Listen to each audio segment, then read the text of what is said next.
विधान परिषदेच्या 9 जागांवर निवडणूक प्रक्रिया सुरू होणार आहे।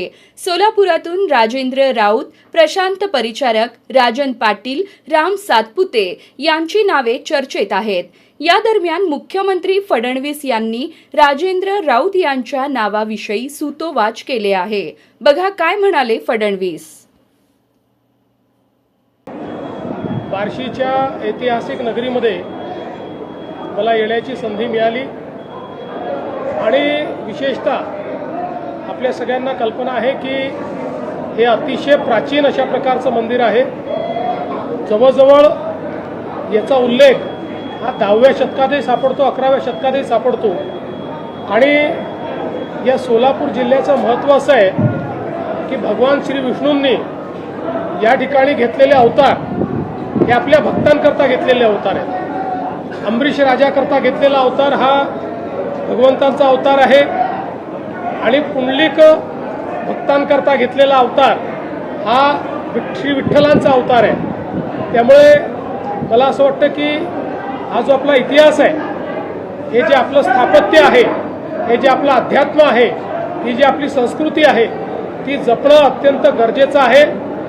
आणि या सगळ्या परंपरा ज्या इतक्या वर्षापासून चालत आलेल्या आहेत, त्यातनं जे लोकपरंपरा तयार झालेल्या आहेत, या सगळ्या गोष्टी मला असं वाटतं महत्त्वाच्या आहेत। आणि म्हणूनच मागच्याही काळात भगवंतांचं दर्शन घ्यायला मी आलो होतो, पण राजाभाऊ राऊतांचं सातत्याने आग्रह होता की प्रकट दिन उत्सवाच्या निमित्ताने या ठिकाणी आलं पाहिजे आणि मला देखील खरं म्हणजे ती संधी हवीच होती। त्यामुळे आज हे दर्शन मला प्राप्त झालेलं आहे। राजाभाऊंनी जो आराखडा इथला तयार केलेला आहे त्याला सरकार पूर्ण समर्थन देईल आणि अतिशय चांगल्या पद्धतीनं ही ऐतिहासिक जागा आहे। पुराणांमध्ये याचा उल्लेख आहे।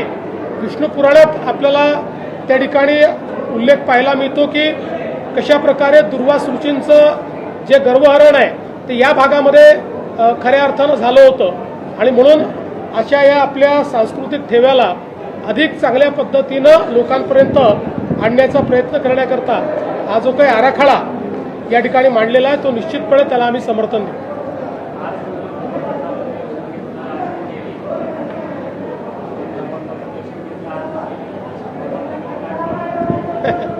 भगवंताने सगळं दिलंच आहे आणि मी तर नेहमी असं म्हणतो की आपले ईश्वर असे आहेत की ज्यांना मागावं लागत नाही।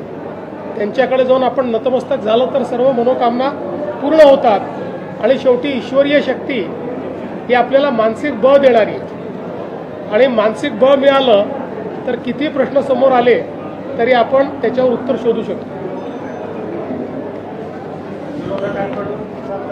भारतीय जनता पार्टी बाबतीत बोललं जातं भाजप हा शहरी लोकांचा आणि शहरी मतदारांचा पक्ष आहे, परंतु मागील 2 महिन्यापूर्वी बार्शी तालुक्यात जिल्हा परिषद आणि पंचायत समितीच्या निवडणुका झाल्या।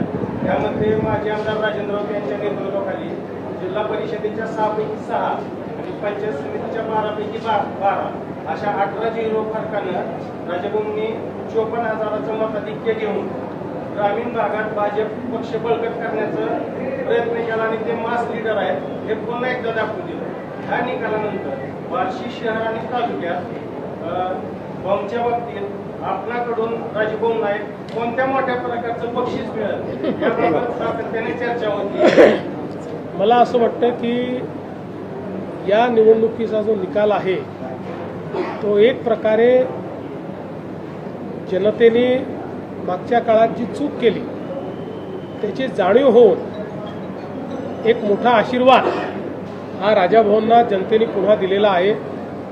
किंबहुना सातत्याने वर्षानुवर्ष जनतेची सेवा करणारे, जनतेकरता संघर्ष करणारे राजाभाऊ आहेत। त्यामुळे मी एवढंच सांगेन की त्यांना अजून भरपूर राजकीय आयुष्य आहे, अनेक पदं त्याच्यामध्ये मिळतील आणि निश्चितपणे त्यांच्यासारख्या नेत्याची भारतीय जनता पार्टीत कदरच होती।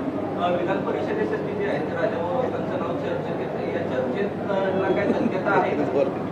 असं आहे की विधान परिषदेकरता कुठली नावं आहेत, त्याचं काय होणार आहे याचा निर्णय काही मी घेत नाही, तो आमचं देशाचं पार्लमेंटरी बोर्ड घेतं। त्यामुळे तिथनं निर्णय जे काय होतील त्यानुसारच सगळे निर्णय होतील. पण एवढंच सांगतो की राजाभाऊ राऊत यांना भविष्य आहे. साहेब, कोल्हापुरात 15पेक्षा अधिक तरुणींवर अत्याचार झाल्याचं समोर येते. लव जिहादचा संशय असल्याचं देखील समोर येते कोल्हापुरात. बघा, आता तुम्ही कुठल्या घटनेचा उल्लेख करताय त्याची माहिती माझ्याकडे नाही आहे. त्याची माहिती घेऊनच मी त्या संदर्भात बोलेन.